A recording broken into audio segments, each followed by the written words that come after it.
Nu, sveiki atkal. Kā jau teicu, ierakstīšu vēl vienu video. Vēl nākamo video.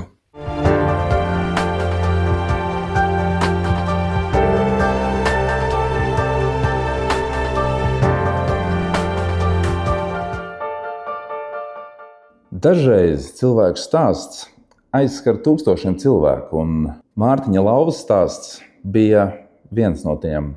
Es pavisam nesen viesojos pie Mārtiņa mammas. Mēs runājām par Mārtiņu, par viņa spēku, par viņa cīņu un par viņa mīlestību pret dzīvi.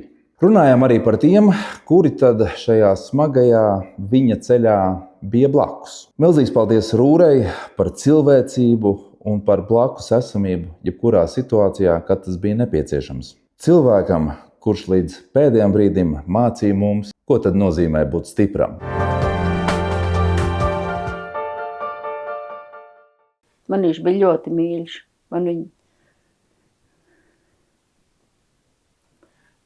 Es vispār nedomāju ātrāk, kamēr viņš saslima, ka viņš ir tāds. Jo tad, kad viņš bija vesels, viņš jau necīnījās par to, kā viņš tad cīnījās, kad viņš saslima. Jo jebkurš cilvēks to saprot, ka tikai tad, kad tev pienāk nelaime, kad tu sāc runāt par to.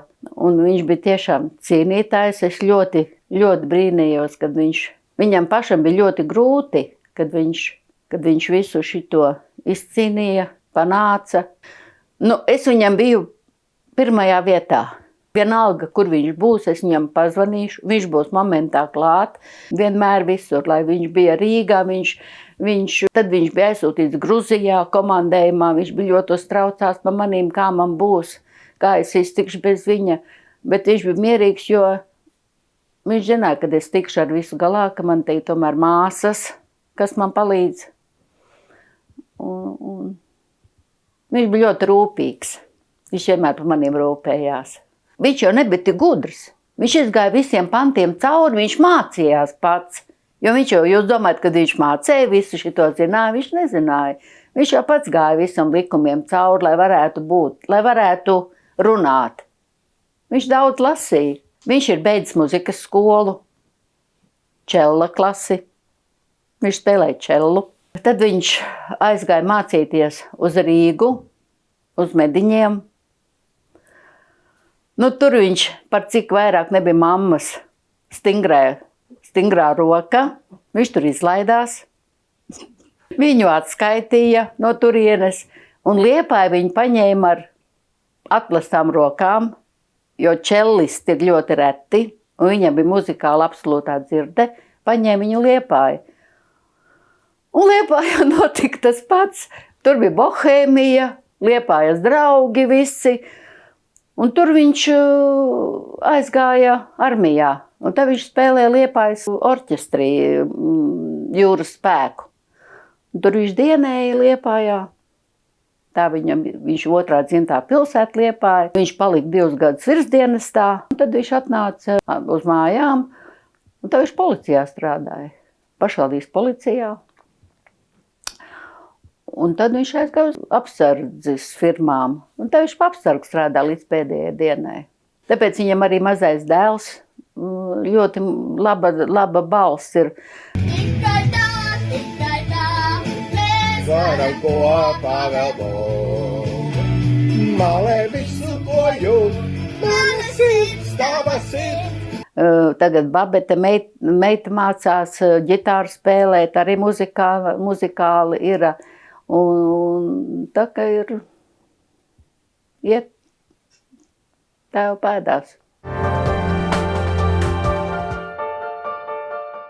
Tas bija 2000. gadā. Viņš jau man neteica, lai man nesatrauktu, es to nezināju. Kā viņš pats stāstīja, ka viņš nevarēja, viņš no rīta piecēlās, un viņš Rīgā dzīvoja un strādāja Rīgā. Un viņš teica, ka viņš no rīta piecēlās, gribēja aiziet kurpšņoru, viņš nevarēja aiziet. Viņš domā, ka viņš nogulēs to roku, viņam grūti, viņš nestrādāja kreisā roka. Tieši ar kreiso roku sākās viss. Un paldies Dievam, ka viņš ir labrots, kad kreisā roka viņam netraucēja, ka viņam viņu. Un tā viņš izgāja visas analīzes, visu, un no sākuma jau viņš gulēja slimnīcā, kamēr izgāja visas pārbaudes. Un tā viņam pateica, ka viņam ir tā slimība. Viņš jau nezināja, kas tā pa slimība. Tad viņš internetā, ka paskatījās, viņš teica, ka viņam pilnīgi,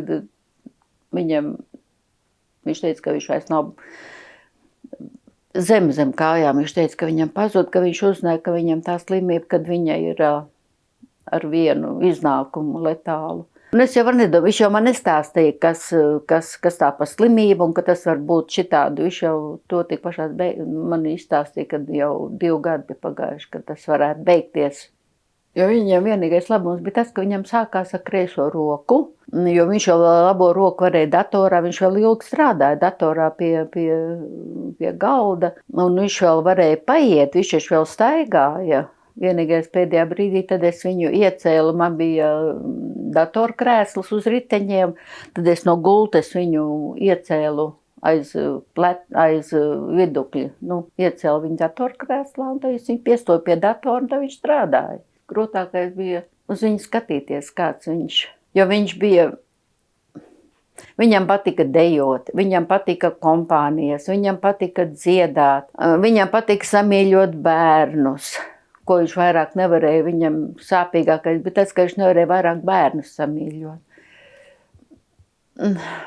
Viņam man bija tas ļoti arī grūti, kad tu redzi bērnu, kad viņš tev guļ tā kā bez kustībām. Kad smagi saslimst cilvēks, cieš ne tikai viņš. Cīnās visa ģimene, mamma, tētis, bērni un tuvinieki. Tāpēc man šķiet, ka paliatīvā aprūpe nav tikai pakalpojums. Tā ir iespēja cilvēkam būt mājās, starp savējiem, saņemt palīdzību un saglabāt cieņu līdz pēdējiem brīdim. Mēs nedrīkstam pieļaut, ka šādam atbalstam tiek samazināts finansējums, jo aiz katra lēmuma stāv īsta ģimene, īsti cilvēki un īstas sāpes, un viņi ir pelnījuši palīdzību.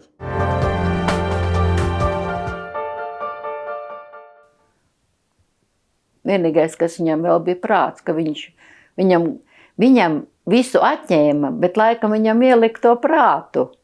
Galvā visu to gudrību ielika viņam. Atņēma viņam citas spējas, bet viņam ielika to gudro galvu, kas viņam bija, par ko es brīnījos, ko viņš man tik gudrs ir. Es biju lepna par viņu, ka viņš izcīnīja daudziem to otro elpošanas aparātu, kad viņš pa to pirmo grupu cīnījās, lai varētu piešķirt automātiski šitādiem te kas ir, kurus nevar izārstēt cilvēks, kad pirmā grupa uzreiz, jo Mārtiņam jau no sākuma bija otrā grupa, par tas ir smieklīgi, ka šitāda slimība iedod otro grupu.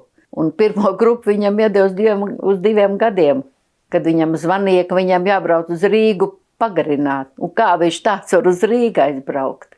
Tas bija smieklīgi. Un viņš par to cīnījās. Un viņš veselu mēnesi cīnījās, kamēr viņš izcīnīja, ka viņam uz mūžu piešķīra to pirmo grupu. Un tā viņš panāca arī par šitiem visiem, kas viņam nepienākās tā gulta, ka mēs paši dabujām nopirkt, tāpēc, ka viņš jau bija sēdoši, pateica, ka viņam nav vajadzīga tāda gulta vēl, arī invalīdu ratiņus. Viņam, kad viņš gulēja slimnīcā, viņam piebrauca, ieved iekšā invalīdu ratiņus, lai piemērītu, vai viņam tādi der. Nevis atstāja viņam, ka viņam der, bet aizbrauca, aizved tos ratiņus projām un pateica, ka vēl viņam nevajag viņas. Un mēs paši visu nopirkām, gan invalīdu ratiņus, gan gultu. Gan pacēlāju mums bija, ka lai es viņu var no gultas izcelt ārā, no sākuma es viņu cēlu ar pacēlāju no gultas. Pacēlu augšā, ieliku krēslā un stūmu pie, kad es viņu vairs nevarēju, man nebija spēka viņu vairs pacelt. Man viņš vēl tik svaigs ir, man tāds sajūta, kad viņš te pat ir, kamēr man tā urna ir mājās.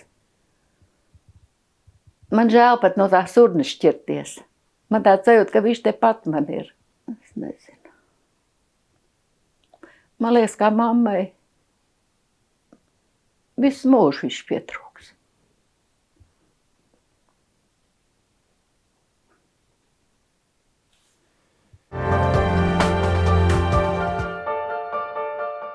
Pirms mēs uzzinājām par to rūri, mēs jau sākumā nezinājām par tādu rūri, mēs cienījāmies paši.